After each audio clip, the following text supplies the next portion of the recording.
You are now entering the Matt Mayo Experience. Batman Experience. Batman Experience! Batman Experience. Batman Experience! It's the Batman Mayo Experience! NFL DraftKings pricing is here. You know, we're not going to make our solid picks. There's still a bit of time to go, but there's some potentially undervalued plays at each position. We're going to run through that, but it's not just me breaking this all down. Alex Jankowski is here. Reid Fowler is here. We're going at it today. I know. We just can't get enough of each other, huh? Yeah, that's true. I do want to let everyone know if you want to check out the full 2018 Fantasy Football Draft Kit, you can find that in the description of all the videos. If you're watching this live on Facebook, thank you for tuning in. But you can get it on demand on the podcast version or on YouTube after the fact a little bit later on. And everything in that description, you'll find the links to all the rankings, the debates, all my terrible takes. That's why you guys are here, for the good takes, right? Yeah, give it a like, too. You got to give it a like. Got to give it a like. We're going to be taking your questions intermittently as well, and then we'll try to get to them all towards the end of the show. But I want to start with team totals first, because I think that's what's really important here in terms of trying to break down where the value may rest, in terms of the main slate, at least. So no Thursday game, no Sunday night game, no Monday night games. 5 highest team totals to break it down to start off with. We got Houston and New England, 51 team total, and that was the same. You looked at the April 20th team totals, and we've seen movement already. Yeah, between a couple of suspensions playing some roles here. Tampa Bay, New Orleans opened up at 52.5. That's down, under 50 now, I believe. Yeah, 52.5. It opened 49.5. Still the second highest team total on the board, but down 3 points. And then KC and the Chargers opened at 48.5, down to 47.5. People hate points now, apparently. Yeah, I mean, when you look at Kansas City, too, and we'll talk about it a little later, Kansas City is a defense that you might want to attack, right? We have a couple of injuries, a couple of guys coming off injury, coming back, and obviously losing some key players and leaders. So you have to look at the point totals in this situation. That team is going to be fantasy gold from both sides of the ball, I think, this year for sure. Yeah. So at least now, if we were submitting lineups today and say, hey, that's it, no more changing, just a lock like on August 1st. These are the 3 games that are likely to be the chalkiest right off the hop, and then you have some values, especially on the New England side of the ball, and we'll get to them a little bit later on, that you can find some running back value with New England if you want to pay down at that position. But generally speaking, when we look at these point totals, that's where all the ownership concentrates. That is where the game stacks come in. On the bottom end, Buffalo, Baltimore, 41. There's a fun. Your Bills, your mighty Bills. Buffalo Janko. And another one we mentioned about going down, that went down from where it was before the draft, I think. 42.5 to 41.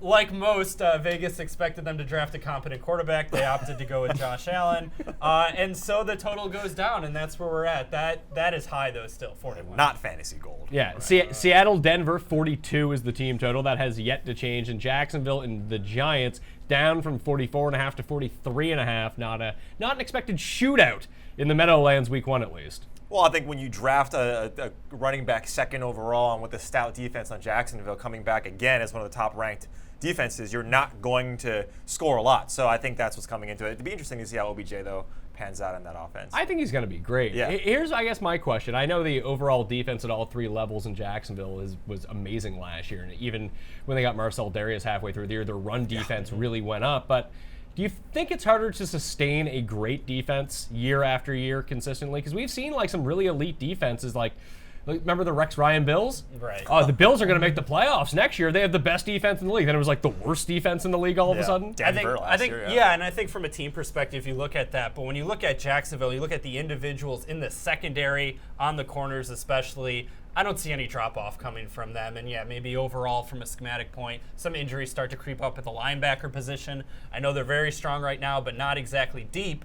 Then you're going to start to see some holes maybe open up. But you're talking about OBJ week 1 going up against Jalen Ramsey. Going to be a lot of fun to watch maybe on film. Not to play, though, on DraftKings. No, you might see an in-game, in-game suspension from both of those guys just because, it's possible, right? OBJ coming off that injury. But Jacksonville's defense is stout. You're not gonna nitpick that defense. I mean, you could have a narrative. Certainly not with the Giants. Right, exactly. You could have a narrative. I mean, Pat Shurmur is an interesting. Coaching has so much to do with who you draft in season-long or DFS. It has a huge change. I think it moves the needle quite a bit for some offenses. New York is definitely one of them. So that'll be a good game to watch. Yeah, Eli's at his best when we can get the ball out quickly. And Let's hope so. You're going to have to. Eli at his best. Right, exactly. It's all relative. All right, want to let everyone out there know that, if you give the episode a like, that goes a long way. Leave your questions in the comments section. And let's get into running backs. And one of the biggest things you can look at running back are the spreads of the games. And let's talk about some of these spreads here for running backs, because you have Bell, David Johnson, and Kamara, the 3 running backs above $8,000 for week 1. New Orleans is a 9.5 favorite at home against Tampa. Pittsburgh is a 6-point favorite on the road against Cleveland. Then you got New England as the second biggest favorite, 6.5 against Houston. And then Minnesota is a 5.5-point favorite at home against San Francisco. So Arizona doesn't really fall into that mix, but you have Bell and Kamara at that high price point in a spot where it does look like these teams could be running a lot. Now, I know that Bell, David Johnson, and Kamara all derive a lot of their fantasy value, especially DraftKings value, from the receiving game. Do you think being massive favorites in a game not necessarily hurts them, but could potentially cap their upside in games where they're actively being used out of the backfield? And who would you play, Reid? I mean, Kamara to me always presents. I mean, we know how much you love Mark Ingram, and we'll not talk about him. But Kamara, dead. Not only is he dead to me, he's dead to everyone now. Well, the thing with DJ too is or David Johnson. The thing that we don't know is how good is that offense going to be. I mean, especially with Bradford in the back. I mean, we just don't know. I don't think it's going to be a top 15 offense. Well, but here's the thing though. Let me throw this counter before you get into how crappy this offense is going to be, because we don't know who the starter is going to be yet. Exactly. It could be Josh Rosen. It could be. It could be Sam Bradford. But if it's Sam Bradford, let's say, he starts week 1, they're already pushing for the veteran to get the snaps. In an offense that's not very good, that has very few options, and then you have a quarterback like Sam Bradford with a very low ADOT, doesn't that just sound like Larry Fitzgerald and David Johnson catches all game? I love David Johnson in this spot, especially when we're ranking them amongst the 3. Lev Bell at 9,400. I think it will be popular to fade him just given how he did last year in week 1 coming off of the holdout. We're expecting a similar layoff this year. It's going to take him at least a week to get the rust off. So David Johnson, as fresh of legs as anyone's going to have when you sit out the year with a wrist injury. And then Kamara at 8,500. I like that play. I'm not buying into the fact that he's not getting any additional touches with Mark Ingram out. I think once Terrence West gets out there for his first carry, goes 3 yards and falls down, I think Kamara's going to be back out there on the field. So yeah, I would pile on Kamara early on in the season before Ingram comes back. But for me, out of these 3, it is David Johnson at home. And Bradford, if he does get the start, he's not going 16 games, but for that one game that he's out there, yeah, he's going to get Larry Fitzgerald. He's going to get David Johnson involved. There's also a point, too, where the Arizona offensive line, not great by, any metric you want to use. The eye test, the actual statistics, they're not good. Yeah. But the Skins defense can actually somewhat pressure the quarterback a little bit, which I think translates into more catches for David Johnson. It's just when you look at Kamara, I mean, we've seen as a running back by committee, if we want to use that, we see him put up RB1 numbers. And at that price relief of a few $100s, I'd rather take that. Look, Lev Bell, he's always going to be priced at this number. And I think you don't have to pay up right now at running back. I think there are still some week 1 through 3. These are the weeks that we can play around with some running backs at cheaper prices. We don't have to actually have full confidence in the top at this price range. So that's why with Kamara, especially with having that backfield all to himself, yeah, I'm going to take Kamara in that situation. The next tier of running back is very crammed. So you have Zeke at 77, then you get to Fournette at 71. And then in the $6,000 range, Hunt, Gordon, Barkley, McCaffrey, Dalvin Cook, Joe Mixon, LaShawn McCoy. LaShawn McCoy is very interesting. It's a tougher matchup, although Baltimore's run defense was not the greatest. And we know that LaShawn McCoy, if he's on the field for the Bills, might get like 30 touches in this game. No one wants to play him because they're uncertain about his future. And by the time we talk week 1, he might not even be on the field. But if he is, you have that like negativity. We always talk about this. It props up more in golf because there's more like personalities in golf. Like, I don't want to play that guy. I don't like him. Yeah. But I feel like people are going to feel like that about LaShawn McCoy this year. Is he someone you could see being undervalued at least, or at least under-owned week 1? Yeah, potentially. I think just because also that's how people are going to feel about the Bills' offense just overall. Which they probably should. Easy avoid, but if we're talking cash game plays here, a safe floor, I like his floor over Mixon. Like it certainly over McCaffrey at 6,400. I mean, hey, but he's going to get 30 touches a game. That's what they're saying. Ideally, which in Jay Stu and now C.J. Anderson in July, ideally, means a whole lot of different things. So I think with McCoy, there is a much stronger base. We know he's going to be involved in the pass game because whoever the quarterback is for the Buffalo Bills in week 1 is not somebody who's going to shoulder the offense. Who you got? Anyway, I got McCarron for week 1. I got Peterman week 1. Oh my God! Oh my God! Because of that reaction is why I have Peterman. Hot take right there. I didn't even check. Are they tanking for the first pick already? It's just being a Bills fan for as long as I have, I know to go with where I would go and then go the opposite. So Peterman is starting week 1. If we were to enter lineups today and see the results, I talked about it right off the hop about the biggest favorites this week. Minnesota's a 5.5-point favorite at home. Niners defense is not great. Dalvin Cook is expected to return to this workhorse role, and you look at him, Dalvin Cook is $6,200. Like, he would be the chalk at running back, right? Oh, yeah, absolutely. I mean, you don't trust Kenyon Drake either, right, in Miami at 5,900, and Dalvin Cook coming in there. I mean, you look at that offense, and what does Zimmerman do? He runs the ball, and he leverages his defense to actually win them games. So I do like a little at the ancillary parts in Minnesota, but Dalvin Cook at that price, he's definitely going to be the chalk. And I mean, I don't think Latavius Murray scares anyone. He scares me a little bit just because I think that, especially with Cook coming back from a knee injury, with Minnesota expected to be good, it's not that like, hey, you should play Latavius Murray, but I think he might just get enough snaps that he'll just end up taking away, not from like really the overall bottom line. Yeah. Like, you can play. Like, I think Cook's going to be a fine play. That's why everyone's going to play him. It's a great price. But in terms of like throughout the season, you're going to see a few games where Murray comes in and steals a touchdown. Sure. That kind of thing. Like, it's not going to be a Le'Veon Bell situation where he plays 98% of the snaps. Yeah, and you could run the game flow on this a couple different ways, I think, right? Obviously, Garoppolo coming in fresh off his offseason of, I just don't get, I mean, he's ready to go. In Minnesota, I think is an interesting spot there. And McKinnon, 5,800, a guy that I think season long. I don't think he has a revenge game to start week 1, like right back at it. Narrative. I don't think it's a revenge game when you get paid the amount of money that he got. I think you're happy to waltz in there into Minnesota and see what he's got. But he's a guy that's going to get a usage that we've just never seen from him before. And at what point does that production start to crest a little bit? And all of a sudden now he's just not the value. Before we get into really the best values of the position, I mean, if you line things up and just let Vegas dictate what's going on, the Saints have the second highest team total on the board. They are, what did I say? They're a 9.5-point favorite. They're actually the highest implied team total on the board, minus 9.5 favorites. Kamara makes the most sense of that top tier realistically at 8,500. But I think if you wanted to go contrarian down here, Melvin Gordon is an interesting spot. Now, if you think that Austin Eckler can eat into his reception total, maybe you're a bit hesitant. But I think that, look, everyone's talking about Saquon Barkley. He's a top 5 fantasy pick going into redraft leagues, and everyone's going to look at that Jacksonville matchup week 1 and just, I feel like they're going to steer clear.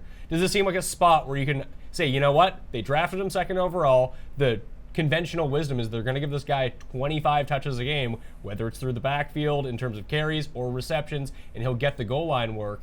Is he someone who seems like a guy who can stun week 1, just come out and just blaze it?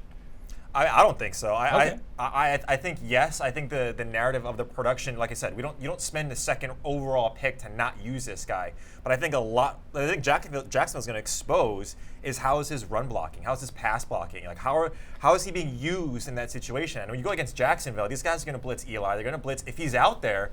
If Saquon's out there, they're going to put him to the test. And I don't see him coming out with this huge game where he gets 20+ fantasy points. And I don't see Jay Stu not getting some carries. Stu Manji, yeah.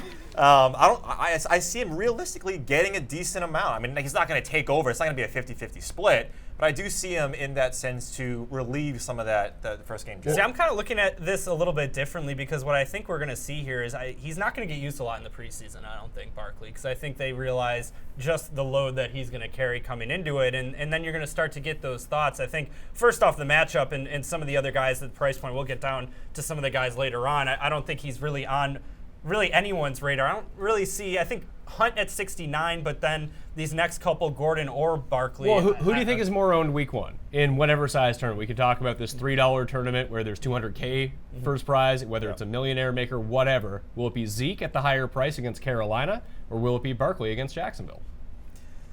I'd probably go Barkley there. I'm not saying either are very highly owned, but I think from a sheer, I don't know yet type standpoint. How do you not know? It's July. Figure it out. Well, I think for the counter to that is look at Zeke. I mean, they crammed the box on Zeke last year. I mean, when he was in, and he still got 20+ touches. So if you're looking for some price relief from the top, sure. But I think you can make that argument for Barkley too. That if they're going to do that to Barkley, and I think he catches the ball. He also catches the ball out of the backfield. So the actual ceiling for him now. whether he can run against Jacksonville, who knows? Yeah. But I think if there's a time to like roll the dice on one of these upside guys, whether it be Barkley, whether it be Elliott, week 1 seems like the spot because so much changes year to year in the NFL. Like, what if it just turns out that this year Jacksonville has a bad run defense? They have a really good pass defense, bad run defense. This stuff happens. I'm smelling a Melvin Gordon like 2 or 3 touchdown, 1 yard dives anyways now in the red zone there for the Chargers. Yeah. Yeah. All right. Well, that's the top of the position. Let's talk about some values that we saw down the list. I think all 3 of us like Alex Collins. How could you not? The problem is that there's enough opportunity down at the bottom after training camp comes out that you can play a high-end guy and play like 2 cheapos at running back in your flex and like be fine. That you wouldn't need to pay $5,600 for Alex Collins because he's in that middle tier. Yeah, I mean, there's guys like you could play the narrative like Duke Johnson's below 5K.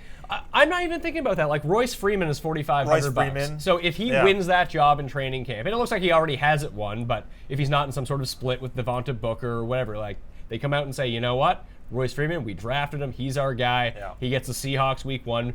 People will look at the Seahawks matchup and be like, "Oh, that's not good," but in fact, it is really good because their defense is not good anymore. So that's a value. And then I see like Rex Burkhead at $4,200. Yeah. That has to be a good play, right? Especially if you don't like Sony Michel coming in and I don't. taking those 51. carries. Exactly. Yeah, so exactly. 51 team total in that game too. Patriots' second highest implied team total. If they're going to have to pass plus, J.J. Watt back healthy, Clowney healthy, they're going to be attacking Tom Brady. Get that ball out quickly. Yeah, it's him or James White. Yeah. And Hogan as the slot receiver still not there yet. Obviously not at the Edelman type level. Rex is going to get a ton of dump offs right out of the backfield on those quick reads. Also looking at who comes out of that Indianapolis situation too at home against Cincinnati. Obviously, so much of that is dictated by Andrew Luck's overall health and what we actually might see from that offense. Let's say Luck doesn't play. Would you still play? And they came out and they said Marlon Mack, he's the man. Would you play? Would you return to the Mack? I don't think at 4,800 you need to necessarily. I think Hines at 4,000 if the narrative gets flipped there. Or you could even say if Jordan Wilkins ends up becoming the guy and he's even cheaper, like that would then become like the lock play of week 1.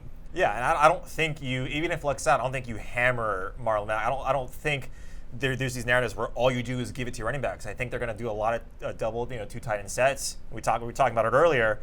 That offense and defense is suspect, and so if Luck's not out there, I don't see Mack, like Jack, you were saying, at 4,800. I don't think that returns a lot of value. That's fair. Jacoby coming out slinging it. Yeah, coming out running. Yeah, you can play Jacoby. He can move. Any final thoughts on running backs? He's like Lamar Miller's pretty cheap at 5,200, going up against New England. People have a lot of buzz with him, but even when he had the shot last year, after Foreman went down with the Achilles, he was splitting time with Alfred Blue. Yeah, right. Deion Lewis, 4,900. It's still that backfield the same way. You don't get paid that much money, to not have some opportunity there.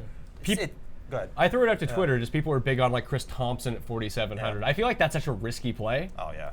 Yeah. I mean, what he did from a yards per reception last year was pretty unprecedented. There's so many of these committees now that you'll just wait to see, and you might not have an answer. Like Carlos Hyde, 4,500 against a bad Pittsburgh run defense. I like Grant on Jacksonville a little bit at 4,000. I think they've said that they want to make him more of a featured part of that offense. Maybe he's on the field with Fournette. Marone's a guy who may say some dumb things, but what he says, he sticks by it and he does it. This is true. So I'll actually take a little bit more credence behind what he says. Well, even just to look at it that way, like Corey Grant is $4,000. I think we don't know what role necessarily Rex Burkhead's going to play at 4,200, but we know he'll at least be on they can say whatever they want. Yeah. He'll be on the field somewhere, whether it's in the backfield, lining up in the slot. He'll play enough snaps that I think that the role that you're trying to hope for with Corey Grant, you already get with Rex Burkhead. Yeah, no, I think overall, maybe a little bit more in this week 1 than in years past with the Patriots. We can maybe decipher a little bit more who we like in that offense. We think that now. We'll wait and see when Mike Gillisley. No Jeremy Hill love? Yeah, Mike Gillisley gets all the carries week 1. Or Brandon Bolden is brought back in. You're not the starter. Yeah. He cuts his dreads, cuts down that weight, he's good to go. Let's get some questions.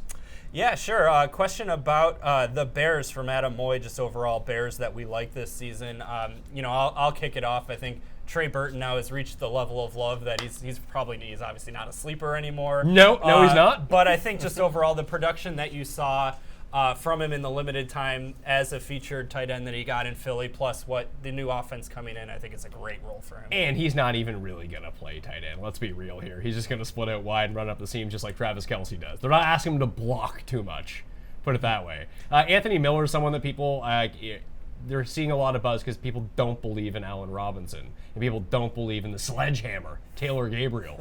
But I'm hesitant. Like, a lot of people are just putting so much faith in this Bears offense because Sean McVay went to L.A.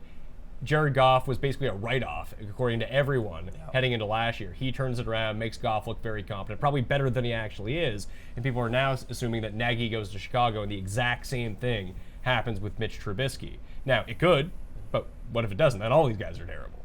Other question on, for that person wondering why JHI, we haven't gone off on him yet, just not in the main slate, so we're not going to have to press on this is main slate stuff.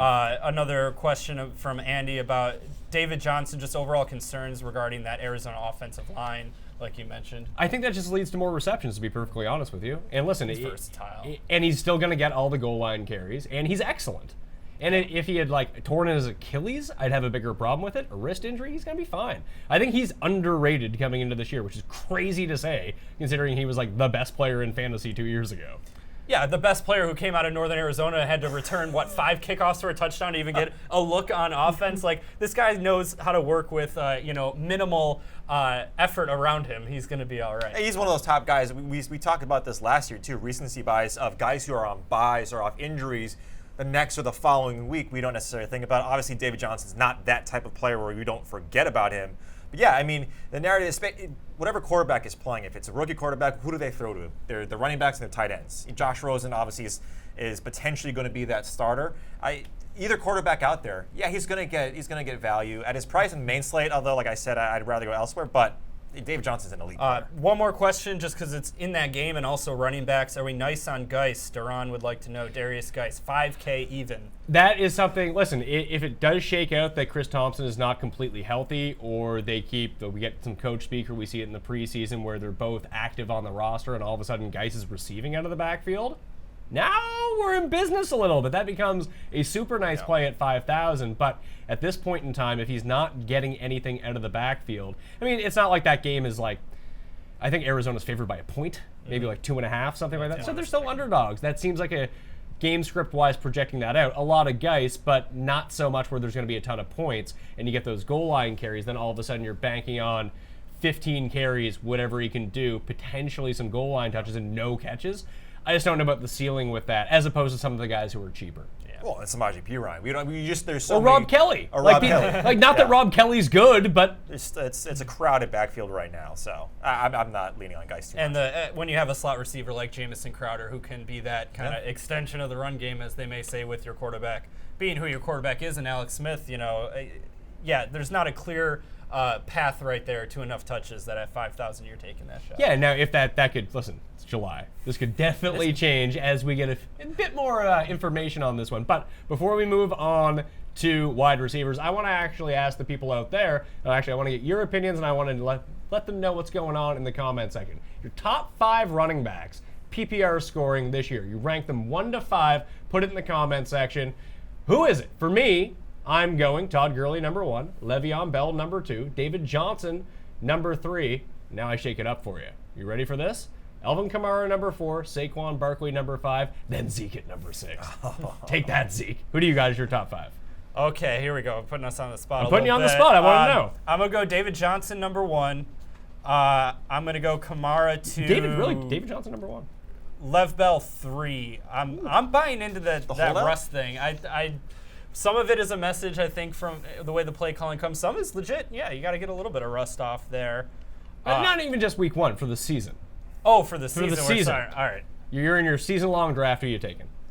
All right, I'm going back then to Lev Bell, number 1. I can get by with that 1 week there. Then David Johnson. I will go Zeke at 3. I'll go Kamara at 4. And then it's between Barkley and Gordon, I think, at 5. Right? Barkley and Gordon, really? Yeah. All right. Reid, who you got? Yeah, I mean, Lev Bell, I think our top 3. Lev Bell, for me, is number 1. I think Todd Gurley, number 2. I do like Kamara number 3. I think Leonard Fournette. I think he gets. That's rough treading, Well, but pal. like- PPR. But like I know, but who else? They didn't sign anyone. They didn't get anyone they else. have his buddy, You missed Corey my Grant. Corey Grant. Oh yeah, talk. Corey Grant. Exactly. You know what the thing is? Why I don't necessarily trust Fournette? I know he dealt with the ankle injury and his explosion was way down after that. Yeah. But if we go back and look at like when TJ Yeldon filled in, it was basically the same. Like there was no drop off in Jacksonville's offense whatsoever. True, but at the same time, like it's Corey Grant. I mean, I get it that TJ Yeldon's still there. I get that he could miss some games, but to me, they don't make any changes in terms of that back. They don't bring anyone in. And then Saquon Barkley, number 5. So Yeah, and so this is the issue with only looking at the main slate when we're making these lists is Todd Gurley's in there also somewhere in that top 5, probably in the 1 or 2 range. So if you do want to go check out my full rankings, I have Rankings Debate Show. Evan Silva joined me to break down all the PPR rankings, top 200. Then I go position by position. All the rankings are up on DKPlaybook.com right now. Plus, you can go to the DraftKings YouTube page and check out all the debate shows or download the podcast. But let's get into receivers. And remember, leave your top 5 in the comment section because I want to see them at the end. I'm very curious to know what people are doing at least number 1. At least if you have the number 1 pick, which one of these running backs are you going to take? Wide receivers. Tony Brown coming in. Number 1, $8,600. Seems cheap. DeAndre Hopkins. Madden curse. It comes into effect there. I think. DeAndre Hopkins, and you got Michael Thomas, Keenan Allen, AJ Green, Odell Beckham Jr. That's your $7,000 and up. Do you think there's like one lights out play in that bunch? For me, out of this group, I think Hopkins is the lights out. You're not taking anything else into consideration. But if I'm thinking about a little bit more about ownership and things like that, I'm going to Keenan Allen at 7,500 against what we already mentioned is likely to be a very bad Kansas City defense, especially in the secondary. Michael Thomas helped win me a fantasy title last year, but there's a lot of weird, weird reports about Michael Thomas. People hate Michael Thomas. Yeah. Yes. It's the name, I think. He was. What are you excited about? Yeah, you have to put it on to the other Mike Thomas. I think he's on the Rams now. They were both drafted the same year. Last year, yeah. Was it last year? Yeah. Anyway, but like he gets like 7 for 78 every single game. If he scores a touchdown, he's a top 5 guy in that particular review. Like 7 for 78. Why isn't he AJ Green, who gets me 0 points for 3 weeks and explodes for 300 yards? Yeah, he's not the sexy pick, right? Even if you're doing redrafts, he's a guy that gives you probably the safest floor at that 778. I think what a lot of people look at is they get scared of how many targets get put onto Alvin Kamara and the running backs and all of that. But at the same time, like Ben Watson also. Biggity Ben, yeah. We'll get to Ben Watson. I gotta jump Sleeper of the century, Ben Watson. But at that price at 75, I'm with you with Keenan Allen, especially with Henry down. I don't think a lot goes. I think that's why Gordon is someone that we do like out of the backfield. But yeah, Keenan Allen at 75, I think is going to be a nice value there. Do you think it's better, just after seeing this price and your initial reaction, do you think it's going to be more wise to pay up at running back or pay up at receiver? Because I think I like the second tier of receiver just as much as I like the very top tier. Like, unless I paid for Brown or I paid for Hopkins, like I'm seeing Stefan Diggs at 63, Chris Hogan at 61. Even someone like, I don't love Michael Crabtree, but for someone who's going to be like a 30% market share in terms of targets going up against the Bills. It's White. Way to That's go, the one Bills. guy we'll tout. At $5,400, he's on the table. Demaryius Thomas coming in just higher. Both of those Denver receivers, I think, are decent values. I'd be trying to mine the target monsters at receiver here and maybe potentially paying up for 2 stud running backs, then paying down at my flex. And that way, it could be, at least in my mind right now, as I look at it, that's a contrarian build. Yeah, well, Denver's wide receivers are at the prices they were at last year, where they had. But with a good quarterback. Exactly, and now with a good Big quarterback. And they haven't, there's still those PPR monsters that you love, both of them, with upside as well as a pretty safe floor. So, yeah, I'm with you on that. I think, though, Hopkins is still the one, though, that, like, Keenan Allen, it just makes so much sense. You mentioned the Henry injury and obviously the bad defense. But Hopkins is the one that, if someone's going nuclear in week 1, that's. Wow, I didn't even mean to plan that out, and that's how it worked out. He's not going nuclear? Hopkins in week 1, I think, at 8,300, if you can fit him in, would be. Well, there's just so many question marks, too, with the Tier 2 running backs, right? We got some rookies out there, even Christian McCaffrey. We don't see, yes, there's coach talk, and we want to see him get 30 total carries and attempts. But there's so many question marks at that second tier, especially with Dalvin Cook even. Like, how is he going to come off of, that injury? So there's a lot of question marks at that second tier of receivers. Now you have Chris Hogan at 6,100. I like that price. Right, exactly. I mean, that to me seems pretty low for their default number 1 receiver right now, for not talking about Gronk. So Yeah. And we know as they're 6.5-point favorites at home in that game. Now, they didn't get wiped out by Kansas City at home week 1 last year, so maybe it's not so crazy. But at least we know when the Patriots are big favorites, it's not like they're going to stop passing. Yeah. They're not going to run the ball 40 times during the game. Yeah, we like Rex Burkhead because he's going to catch the ball as well, not because he's going to start running. And he might pilfer goal line touches, too. He was used a lot near the goal line last season, which I think is a very underrated part about Rex Burkhead. Yeah. And Mike Gillislee, I don't think. I hope. Hopefully, he's still in street clothes if he's not actually on the roster. But yeah, I mean, even Doug Baldwin. Matchup is potentially not there. Do the Denver corners still scare you? Because it's not so much. I mean, yes, they scare me, but the pass rush for Denver going up against. Listen, you can improve your offensive line so much, but I mean, when it's the worst, how much better is it really getting? It's not. And you're still spending first-round picks on running backs. Yeah. So be a little more realistic. There might not be a whole lot of time for Russell Wilson to throw the ball. Well, Schottenheimer too. I mean, he's a run-first guy. I mean, we saw it with the Jets. We saw. I mean, Smart being a run-first guy on a team with probably a bad defense and a crappy offensive and like line. 45 running backs. That's what you want to do. Yeah, exactly. So. Baldwin maybe in terms of the volume of targets that he'll potentially get. Now, does that translate to catches, receiving yards, and touchdowns? We don't know yet.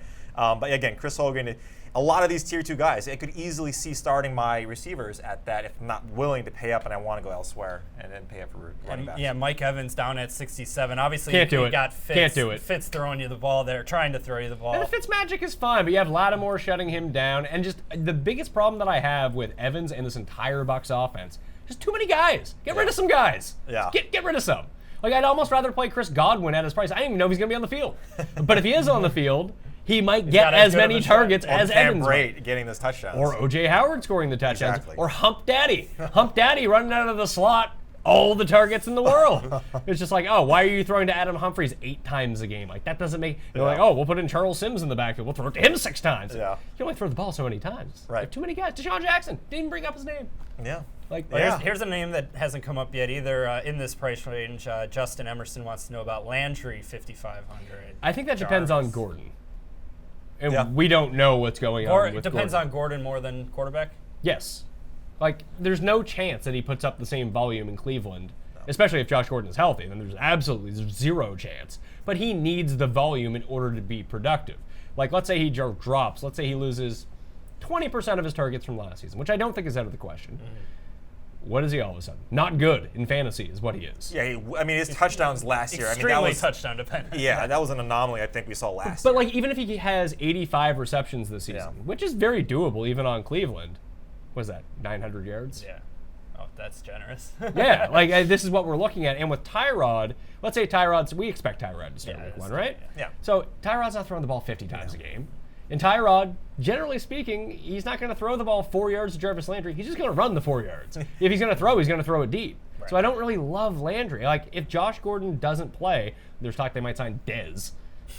Have fun with that. But, like, Corey Coleman becomes a guy. Njoku becomes more of a sleeper, I think, at that point. Right. I think it's the same argument. There's so many potential outcomes in that receiving core that you just, I mean, going with Landry and trying to translate what we saw last year in a totally different offense to this year, I think, and even at that price range, I think there's some other guys that I mean, Will Fuller is someone. Ooh, that's dicey. But like, but the thing is, I can make a case for that as opposed to Landry, and I feel more comfortable. More so than Sammy Watkins? Well, I'm going against the Chargers, or the Chargers. Yeah, the Chargers defense, who I think gets a huge increase at secondary talent. They do, but I think I think it depends on what you think of Watkins and how he fits into that Chiefs offense. If you think that he's a tertiary option or even the 4th option in the passing game, all of a sudden he's not facing much coverage out there. True, and that's what we think Mahomes is going to do, right? Just bomb it down the field. And I think, and you mentioned this in your shows, I mean, Watkins now is at a good value for the first time ever. For the first time ever. So now you're seeing it. Again, Andy Reid, it remains to be seen what he does with this offense. I think we liked it a lot more with Nagy there. I think Spencer Ware is going to run the ball. That's all I hear. There's point being, there's other guys that I'd rather go to in that range. You dropped down a little, 4,700. 2 guys, potential number 1s, Kenny Stills and Alan Hearns. Yeah. Well, the Panthers secondary is not going to scare you at all. No, so let's start with the Miami receiving core. So you have Kenny Stills, you have Devontae Parker, who's now being hyped for like the 4th consecutive year. And his ankle, I'm sure, is starting to hurt already. Maybe it's finally his year. Who knows? But then you also have Albert Wilson, who was brought over to play the technically Jarvis Landry role. And they were like, that's not enough to replace Jarvis Landry. Let's get Danny Amendola, too. You got a rookie tight end. You have Kenyon Drake, who could potentially receive out of the backfield. Maybe let's give Frank Gore 25 carries a game. I think there's value in this passing offense. Yep. I just don't know where it is. I think that Stills is the best value, but if it's not him, like, I'm also not going to be stunned. Yeah, I mean, he's the lid lifter, right? And Tennessee is a defense that can take hold the you top down off for him. 3 quarters, but then all of a sudden you're going to get 2 60-yard touchdowns off of him. So I think if I'm looking at anyone, especially week 1, it is Stills. Hearns, that Dallas wide receiving core. That terrible. Could be 13 targets at $4,700. Like, Yeah. Allen Hearns might be a cash game play week 1. Oh, man. I Which mean, is like, nuts. Who else do you go to right in that offense? But yeah. But I mean, we'll let the preseason dictate that, because if not, like, Gallup is like 3,700. Cortland Sutton is 3,600. Cole Beasley is 3,600. Can we name a tight end on that team? Rico Gathers? Yeah, Uncle Rico. He's out there. So, like, there are names, but it's tough, man. They are all min-price names. But that is where you can find value, and where the pricing has come out so early that. Any love for Jordan Matthews in New England as wide receiver 3 potentially? I'm curious to see how that role plays itself out. Yeah. But, like, are we banking on him even being healthy? Like, Malcolm Mitchell's like already hurt, so that would technically open up more room. Give me Braxton Berrios instead down Braxton at 3,300. Berrios. The U. There we go. Anyone else at receiver? Like Corey Coleman. If there's no Josh Gordon, Corey Coleman starts. He's $4,000. Well, someone on the team, Antonio Callaway, you're going to hear that name a lot in the preseason, I think, just given what his skill set is, and obviously the story of why he dropped so far in the draft. I think on Cleveland, he's going to make a couple plays against third-team guys. And then you have to figure out, is he similar to Kenny Golladay, a guy who showed up a lot in the preseason? Maybe you didn't want to pull the trigger on him right away, and then he's in the perfect lineup that would have won you $1 billion in week 1. I didn't win that, by the way. I think we did the show pre-week 1. I guaranteed I would have the $1 billion lineup. You're still here. I didn't. And you're I'm still wearing working a here. purple hoodie. Yes, I'm going to guess you. Are you saying I'm Poe, is what you're saying? Like, if I was priced, I'd be below the min price? But here's Not here to a Moncrief or West, like your boy Dede Westbrook. I mean, they're both similarly priced in that offense. I mean, what do you think? I mean, going against the Giants week 1. I mean, you have Lee, who seems to be fairly priced. Yeah, Dede Westbrook, Dante Moncrief, but you also have Keelan Cole. That's still. What's Michael Gallup's price? I couldn't find him on my list. Is he the min, like dead min? Oh, let me see here. What name are we looking at? He is 4K. Oh, he's 4K. So I was looking too low. No. But again, like once we figure out this Dallas situation, and I think that the preseason will let us know who is going to at least for 1 week be the receiver 1. That there's a lot of targets to be mined there for very cheap, no matter who it is. Like if Hearns is the most expensive and it's him, it's still a great price. If it's anyone else, it's supreme value. Yeah. Right. Yeah, if it's Cole Beasley. Deontay Thompson finds his way in. Yeah, $3,000 you said? Yeah, dead min? price. No Anyone else? way. Terrell Williams, Tyrell the Gazelle, $4,200. I mean, Yes. they haven't even signed Antonio. They say they want to sign Antonio Gates, but we'll see. But he's the next biggest body. Mike Williams, maybe he's actually good. Who knows? Oh, and then that's the thing with the rookies too, right? DJ Moore. Like he's a guy we knew would be a great fit in Carolina. Here he is in Carolina. He is not ideally getting 30 touches like Christian McCaffrey is, but he's at 4,100 against a bad Dallas team at home. How about this? Paul Richardson. So you think, when you think about that game, Washington matching up with Arizona, you think that Doxson probably gets the primary coverage, right? Or potentially Jordan Reed if he's healthy? Yeah, I mean, if they don't move anyone against Fitz, but I mean, or P. Rich, excuse me. Yeah, I mean, you That's have a Crowder game. I would think so too. What's the total in that game? It's somewhere in between. It's not Yeah. super low. It's not super high. I think it's like 46. Yeah, I would think Doxson gets gets the wide receiver coverage, wide receiver 1 coverage in that. Again, you have Alex Smith too, and P. Rich is a guy who takes the lid off an offense. But you might have that chance. So like if you're playing for upside and big plays in the spot, I mean P. Rich is not expensive. He's $3,900. Yeah. We also, though, have the reports that Peterson isn't shadowing potentially as much this year. Now, I don't think there's anybody really on any of those wideouts that he's going to necessarily shadow. I think it's going to end up being kind of a mix of all of them, which might scare me a little bit just off of all of them, right? Like if we're not seeing, a high enough floor here, high enough target share right off the bat, that it might just be a wait and see approach. All right, let's take some questions here before we get to quarterbacks. Yeah, of course. Here we go. A lot of statements. A lot of people just making bold claims. Yeah. You got it. It's football season. The season of hot takes is back. Here's a good. Scott Ross wants to know, why is Barkley priced so high when he hasn't even taken an NFL snap? I think it's just 3 down back here. I think when you project in workload, that's what you look at. And in terms of like the algorithm itself, if you have a tough matchup week 1 and then there's like you need to have like a baseline price. It's like why you're going to see like backup quarterbacks be a bit higher price this year too, just in case someone gets hurt.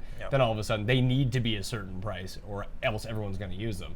And I think like even if you look at like redraft formats, like I said, I had Barkley at 5. Like that's not uncommon to see him going that highly in like standard redraft fantasy football leagues. So even with the tough matchup, I think the price makes sense.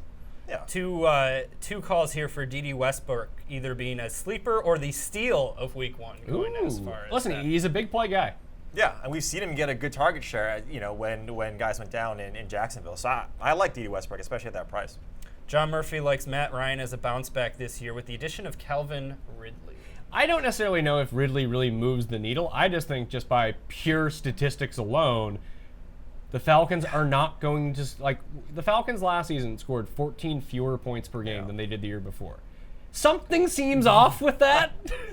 Change in offensive coordinator. But the offense by and large in terms of yards per game, yards per attempt wasn't all that dissimilar. Weren't scoring touchdowns. You score an extra 5 touchdowns, all of a sudden, you're looking a whole lot better. I think that Matt Ryan is a prime position to bounce back this season for sure, just across the board. Julio too.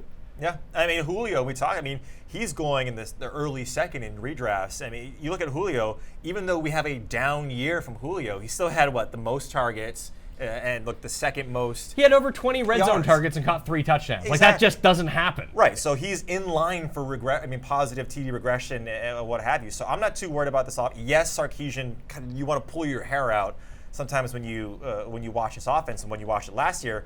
But I think Ryan especially is a candidate for a bounce back. Now, to think that he's going to go back to his MVP season is a little outlandish, but yeah, I do like Julio. But I think you can look at it in 2 ways. Like Marcus Mariota is very much in the similar vein, where the first year he wildly overachieved. I think he had the best touchdown per attempt rate of anyone in football, better than Aaron Rodgers. And you looked at it and you're like, well, he's not going to sustain that. He's not Aaron Rodgers. So he's not going to throw a touchdown on like every 4 dropbacks, or it wasn't that many. Making a point here, hyperbolizing. But last year, it went back completely the other way. Right. And with Matt Ryan, it kind of did the same thing. He so overachieved one year, and when regression hit, it hit hard. But he went past his average baseline into a spot where he really shouldn't have been. Now he's going to come back up a little bit, and we know that the upside is here. We always think that with Mariota, he has the talent to get there. At least Matt Ryan, we've seen it before. Yeah, and I think in that offense too. Yes, Ridley I think brings that new flash to that offense. Sort of that Taylor Gabriel that they lost. But you have Sanu there. Sanu is top 25 red zone. I see Ridley more of another Sanu, which is just a lesser Julio Jones. Right? I think it's just another talent. Yeah. Another talent to have on the field. Mohamed Sanu is a very good blocker as well, so that's why I don't think that he'll lose playing time. Right. So unless you start moving Austin Hooper out and start playing 3 wide receiver sets, they'll have packages for Calvin Ridley. Why draft a guy in the first round if you're not going to use him, especially at receiver, right? At a position where you probably don't need one. And maybe you're grooming him to take over for Julio when you don't want to pay him any money. Maybe that's a spot too. 3 years left on that deal. I mean, we don't have to go too far off on that. But another question too, just about a name that I think is interesting and worth discussion, Juju Smith-Schuster. What do we see out of year 2? Week 1 or for the year? Well, we can probably hit on both. The question was not specific. And, week 1 is tough against Cleveland. He's a very good price, though, and we saw the upside that comes with it. I believe in my wide receiver rankings, I'm fuzzy on the details right now, so I should go check DKPlaybook.com to make sure I listen to what I wrote down. I think I had him wide receiver number 19, wide receiver number 18. I like him this year. I think he's a solid wide receiver, too. One that may not be consistent week to week, but a guy that could win you weeks when he has a good week.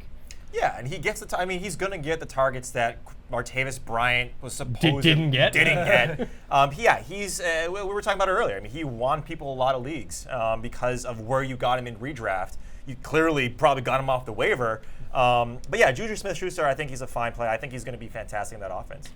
I don't want to get too into quarterbacks here, but let's talk about the pricing very briefly. How about some favorite value quarterbacks? Because Levitan released a really good article on DK Playbook earlier this summer about the Millionaire Maker and winning the Millionaire Maker. You know how people do it? By not paying up for quarterback. Cheapo quarterbacks. That's why streaming quarterbacks in season long is such a good idea, too. It doesn't work every week, but it works like Most. 58% of the time. So if it works more than half the time, you should really just do that and pay up at the other position. So is there any top-end quarterback that you think you would use in week 1? What do we consider top end with salary? Anything Like over, let's say, anything 6,500 and above. So Brady, Newton, Breeze, Watson, Ben, and Cousins. I mean, Cousins presents some upside there, and obviously going against a San Francisco defense that's not too stout in the secondary. There's guys, I mean, we just talked about there's guys that I do like below him, like the guy that used to be there at Case Keenum. I love Case Keenum. Yeah. Going against Seattle. But yeah, if I'm going to pay up for a guy, like I'd rather pay at that min price at 6,500 if we're talking about upper echelon of salary.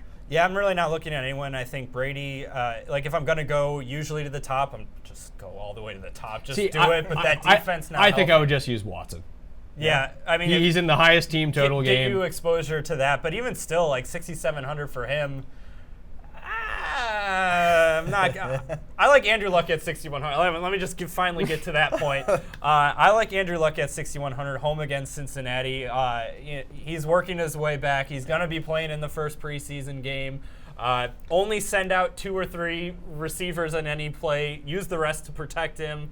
Keep him on his feet, and he'll do the job there. I think like Case Keenum is going to be a cash game lock week 1, and I think that he's good enough to use in GPPs, even at high ownership. The one like contrarian play, Dak Prescott at 5,500. Yeah.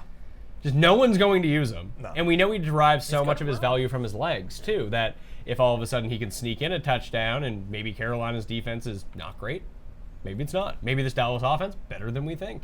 And all of a sudden they're scoring through the air and Dak is rushing. It's like a 1%. If you ever want to take these like 1% guys, you can try to project like 400 yards passing. That's really tough. But you have a quarterback that can also get it done with his legs. The ceiling is just always higher for those types of players. Yeah, I think, it's interesting him right above Tyrod Taylor, $100 more with Taylor. You're always getting that safe floor. But I like that idea there with Dak. I think, they're going to have to move the ball one way or another, and if they're not able to run against Carolina, Dak's going to have to find a way to do it, no matter who he's throwing. That could be a 3-point day. I'm not going to go on a limb and be like, guarantee he gets 30 points, but the range of outcomes for Dak is so large that I think it's worth investigating a little bit more once you see how their preseason offense looks, or how the Carolina defense looks, at least against first-teamers. Dak or Alex Smith, right? Dak. I'd rather take Dak, yeah. And Alex Smith is priced $100 more. Because I think you look at that offense that Smith has in Washington, you say, okay, there's more weapons there. But like Dak, you're going to have to move the ball somehow, right? You're going to have to do it, and it's going to go through Dak and Zeke. So, yeah, at that price for Dak, I think that's a fine play. Tight ends. Guess who's 6,900? The nicest price in the game.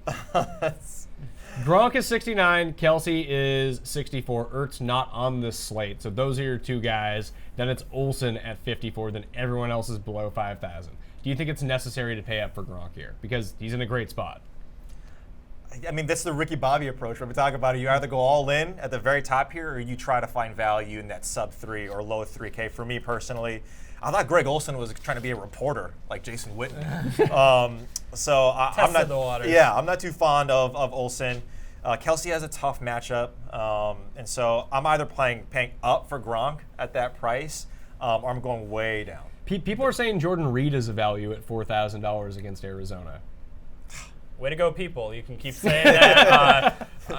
You mentioned we're in July right now. You know how many days that is that Jordan Reed can potentially get Big hurt? Vern. I mean, Vern Davis. Yeah, listen, if there's no Jordan Reed, hey, Vern, is where you want to be going with that one. They could keep Jordan Reed in, some kind of cryogenic tube until when the game starts. That would give him the dizzies, the light sensitivity of him walking out of it. The second he steps on that field, I'm still not trusting he finishes that game. So popular plays from week 1, George Kittle at $3,300, even against Minnesota, is going to be he's getting so much buzz. So much buzz this preseason. Spark athletes, they get the job done. And everyone's other favorite breakout guy, Trey Burton, not on the week 1 main slate. So it has to go to Kittle. I like Ben Watson. He's coming in at $3,100. Vance McDonald coming at $3,200. Or if you want to get a bit spicy and save some money, Steven Anderson, Mr. Anderson. $2,700 against the Patriots. 51 implied team total. Underdogs in that game. Have to be throwing. Everyone's going to be concentrating on Watson. Everyone's going to be concentrating on Hopkins in terms of constructing their lineups. If it is Steven Anderson who's going to play the majority of these snaps, not Ryan Griffin, we know Fedorowicz retired. And Steven Anderson, someone who is, you want to talk about athletes, Steven Anderson, athlete. Yeah. You just get him to some space, get him some targets, he could provide here. Yeah, anyone who's, those converted wide out. I mean, Ricky Seals-Jones is a name you've Ricky Seals and Croft? You're probably been hearing quite a bit about this offseason and will continue to. But look, at tight end, if you're talking about in a daily format, there's a tried and true method here. Go who's ever playing the Giants or whoever's playing the Browns. They're both at 3,200. Austin Seferian-Jenkins for the Jaguars, Vance McDonald for the Pittsburgh Steelers. Seferian-Jenkins has a little less competition there, so roll with him facing the Giants. It worked the entire season last year. No reason to not go with it in week 1. I think you hit on it, though. You either want to pay to the very top or you just save the money and pay up somewhere else. Yeah, because, these middling guys that, at the 4K range, there's no, even Evan Ingram at 47, we don't know how that offense is going to play out. He's not going to get the amount of targets that he got. Everyone's healthy right now, yeah. Yeah, so. For the moment. And then you have Jack Doyle and Ebron. Again, we don't know how that's going to pan out. The coach chatters that Ebron is impressing everyone You without know what? pads. I think some of these coaches may be lying. Hot That is a very hot take. I said it in a mellow voice, for me at least. But except for Marone, though, he tells the truth. But the man loves bologna sandwiches. He's not gonna lie. Tell the truth. Tell the truth. But Mike Gesicki, he's another guy. I want to see how this Miami. I think there's a lot of different ways. Rookie tight end That's week tough. 1. Yeah, again, I'm just looking at the pricing in that lower 3K range or high 2K range. Excuse me. But yeah, there's some other guys. I'd rather pay up at Gronk because then down here you're either paying Ricky Seals-Jones, Gesicki, or you're getting a guy who's going to Steven Anderson, or you're getting a guy who's going to get potentially 10 targets for week 1 with our boy Gronk. So I don't hate Reid as much as you do. I'd be willing to roll the dice on him if he was healthy week 1. Why not? We know how good he is. I thought you were talking about this Reid here. I'm trying to rack my brain. What did I say? But that's what you were telling me out back. I wouldn't bring that up to Reid's face, please. Yeah, the 500 drop off from Kyle Rudolph is interesting there too. I think working in the new quarterback, Rudolph doesn't need to be the safety blanket, which makes me just so tough to trust him. Rudolph is fine, but his big favorites in that game, you think that's where they start working Delvin Cook back in, or even potentially some Latavius Murray if they get up in that game. But I just see that offense being more efficient with Kirk Cousins, taking deeper shots downfield. If you had a choice this year, would you take Diggs or would you take Thielen in a fantasy draft? I would take Diggs. Yeah, absolutely. Because the value that you're getting Diggs at, and we've seen. But let's throw out value. You can only have one of them on your fantasy Diggs. team. Just to me, he has these tiebreakers. I always go with talent. I think Diggs is more talented than Thielen. But Thielen's going higher in season-long fantasy drafts. Well, because we saw what he did last year. But because in season-long, here's the other theory: it's all about having a good name on your fantasy team. And Thielen, I've hooked on a Thielen more than a Thielen. It opens so many doors. Put it this way, I think that if you have a team name in your fantasy league named after Adam Thielen, you start the week with minus 75 points. Get a creative bone in your body, please. Do you Give your head a shake. Do you have to have the player in the pun you're using on?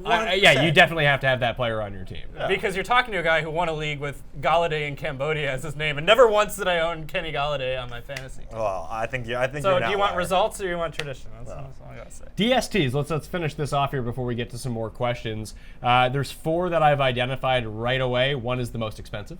The Ravens playing the Bills. $3,800. That game's in Baltimore, too. We know they're always better at home.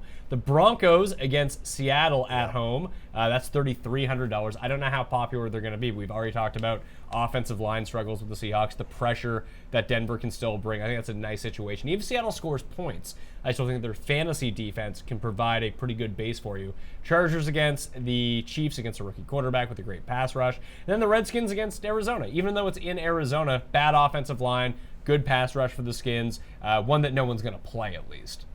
Yeah, especially when you have the Chargers at the exact same price, right? I think, for as much as we want to talk up Patrick Mahomes, like everybody who even talks him up recognizes it's going to be very boom or bust. There's going to be a lot of mistakes here, and as we know from rookie quarterbacks on the road facing the Chargers, a lot of potential there for interceptions.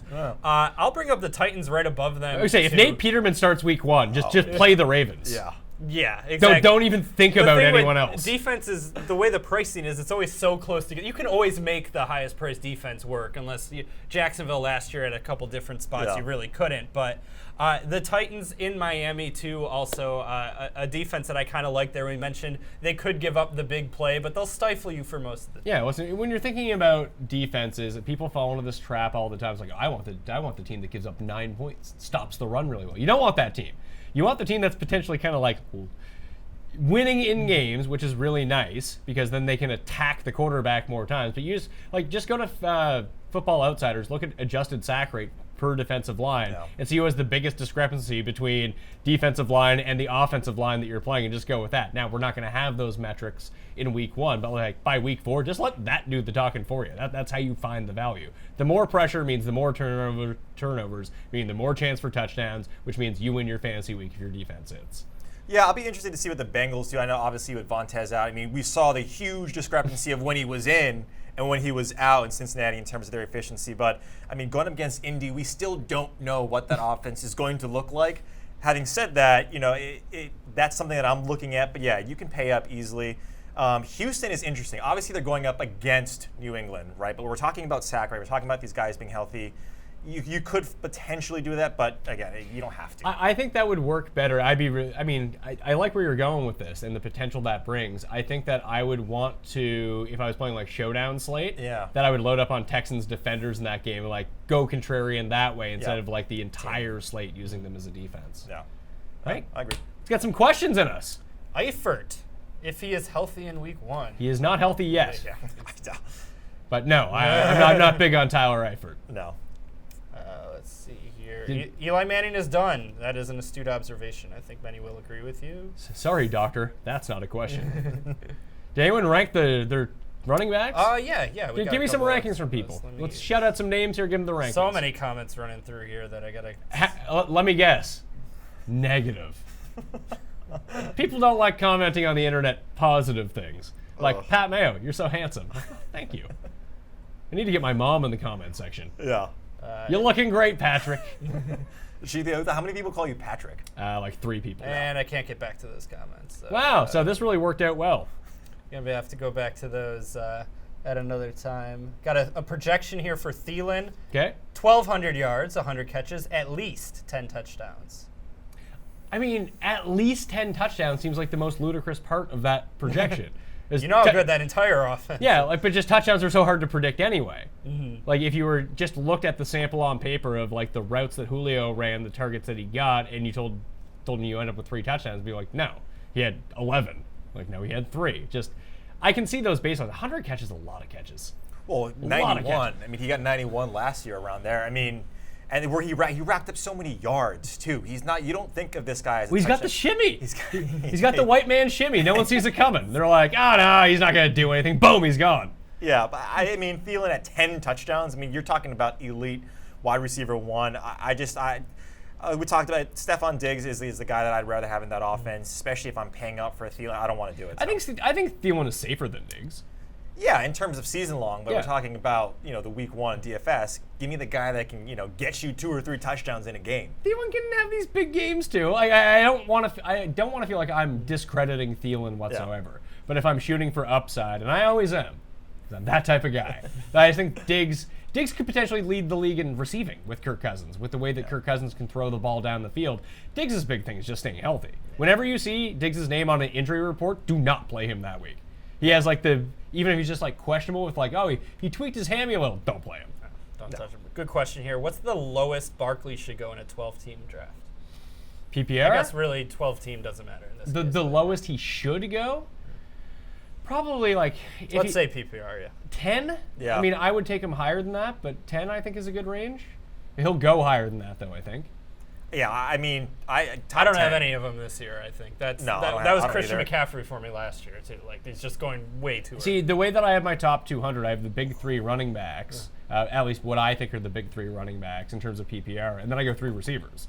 So I'm not getting a whole bunch of the high-end running backs. I'm getting Brown, Hopkins, or Beckham wherever I can. Yeah, and I don't think you're drafting Kareem Hunt ahead of Barkley in terms. Some people are. Some people are because they see what happened last year. But again, there's the reasonable set of outcomes for a guy like Saquon, where he's gonna get the lion's share of carries. Like you talked about, Spencer Ware. We saw Kendrick West, The Candyman, come in and get almost every single third down and 2-minute opportunity. Granted, Kareem Hunt was a rookie and his pass blocking wasn't great, but that is 4 touches in many a first yeah, half. that is in the reasonable set of outcomes. So give me Saquon, who's going to be the guy. Who's going to be the guy there. Here's a question from Craig Stevenson, who I think was looking at your notes, wants to know Kiki Kute playing the slot. I mean, yes, we don't know. It's in July. We don't know if he's going to get the starting position. But in terms of value, mining value in any situation, Kiki is a guy who has Tyreek Hill-like skill set. And so in that offense, when you look at that, and that's why I think Hopkins,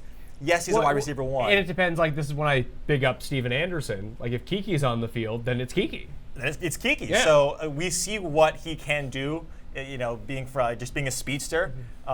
I do like him. He's one of those last round You don't picks. like Kiki, you love him. I was trying to stay away from Do that for the kids. Yeah. But yeah, I do like Kiki.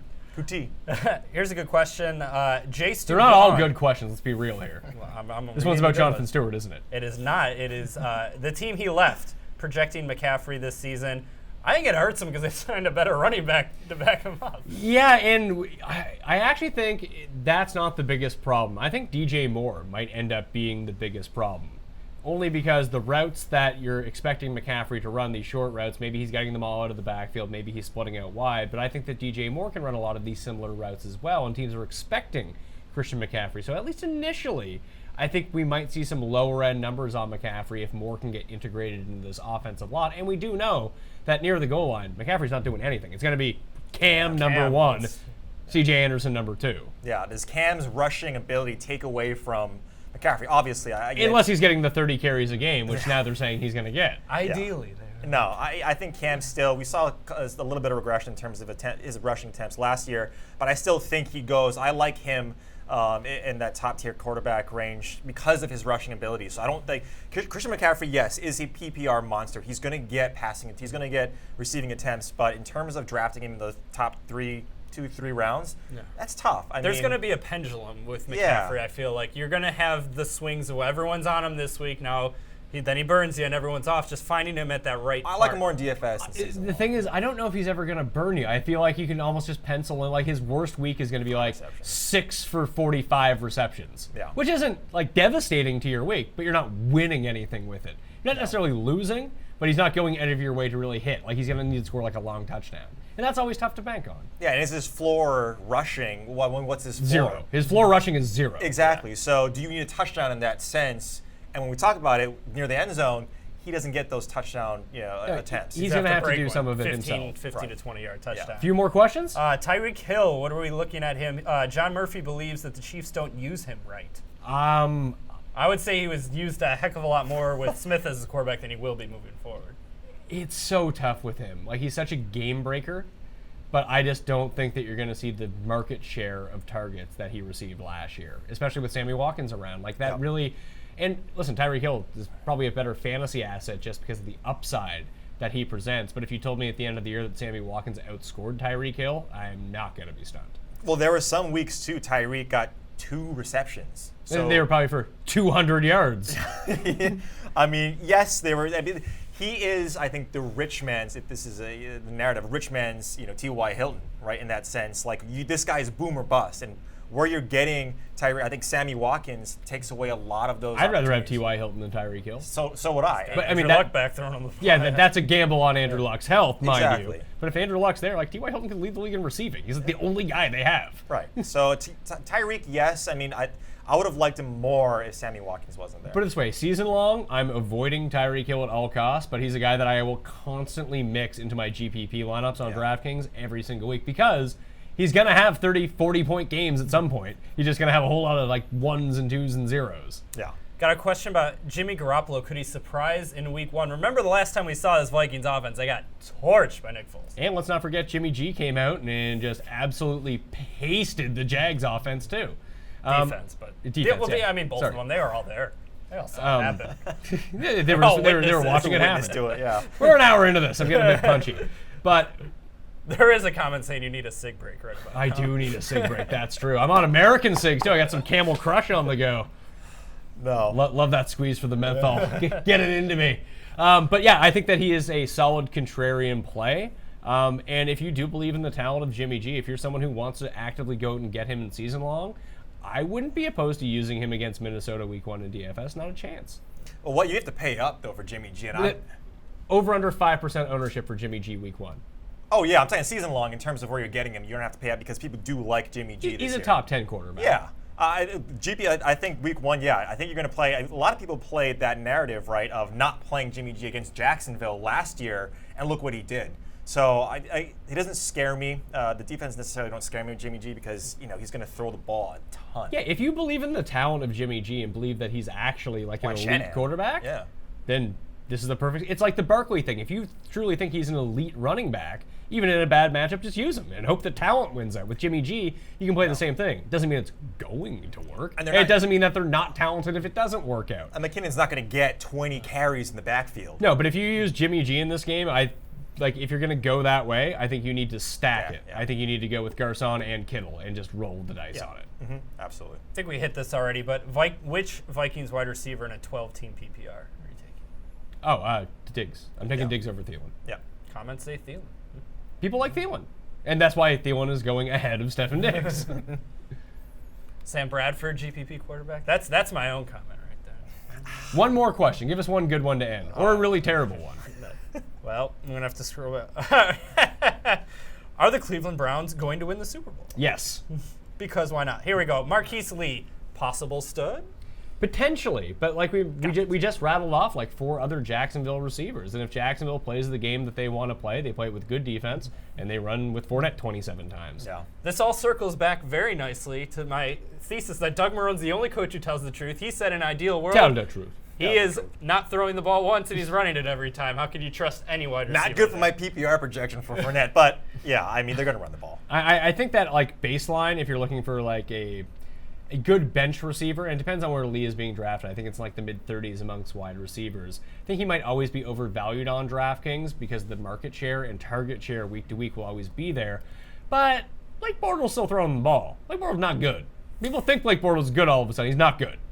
Like fantasy good, right? He's not even fantasy good. He's just not good. I mean, they just took the ball out of his hands more, so there's less opportunities to be They let bad. him run more. Like, can't throw a pick when you're running the ball. Yeah, I mean, D.D. Westbrook, he's going in the 14th round. I mean, if you're doing that, if you're, in these bigger leagues, I would think D.D. Westbrook could be a nice wide receiver 3 in some cases. But I mean, he's a different type of wide receiver 3. He'd be an upside wide receiver 3 that you plug and play and hope you get the big game and the big play. With Lee, he would be a wide receiver 3 in like PPR, where it's like, hey, I need 8 points this week. Well, I mean, it's how many times are you going to have games where they're going to have to throw the ball a lot, right? Because of their defense. So you're wasting a roster But is spot. Jacksonville going to be that good again? Probably not. Like they probably really hit their peak last season. Like it's hard to maintain that. Correct. Yeah. Defense will fluctuate a heck of a lot more than offense will. They're still not, they're not falling down to the level of they're going to be in a shootout every week. And that division, I mean, you look at the Colts, we don't know how their defense is going to pan out. I mean, Tennessee. Badly. Their defense is not going to be good. I mean, the Texans, we think, on paper. Yeah, well, the Texans will be able to generate pressure. I don't know how good their defense is. Right, exactly. So Jacksonville, I think you're going to control the clock. I mean, we talked about this. Fournette is going to take the lion's share of attempt. So Houston's going to be so good, though. Just getting those guys on the defensive picking a line receiver back. in Jacksonville is going to be a tough task. So I'm just going to stay away, if not D.D. Westbrook. All right, week 1 pricing, that was it. We probably missed all the best plays according to the comments. What about this guy? What about this guy on my favorite team? He's the best. In that accent. In that voice. That's how you read it. Makes everyone just sound a lot slower than they are. Reid Fowler, where can people find you on the Twitter machine, and where can they find your work? Yeah, on the Google machine as well, Reid T. Fowler. Everywhere. Like just Googling your name? Google machine, absolutely. Just put in Reid T. Fowler. It's on the Twitter account, all my links and everything. So find it there. And DK Playbook and DK Lab. So. Alex Jankowski? Yeah, just download DK Live. I don't do a lot of actual content writing. I don't do any work.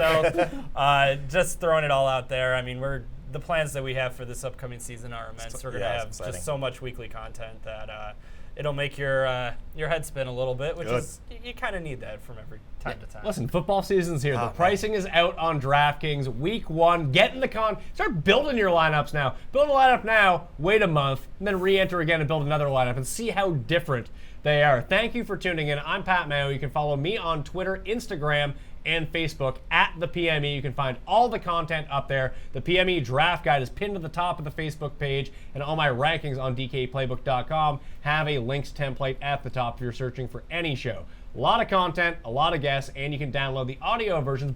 Bring me with you while you're commuting to work. On demand, free, anytime you want. iTunes, Stitcher, Podomatic, Audio Boom, Spotify, iTunes, all those places. Can you download a podcast? You can find the Pat Mayo Experience, all right? I'm Pat Mayo. Thank you for watching and leaving your comments. I'll see you next time. Pat Mayo Experience. It's the Pat Mayo Experience.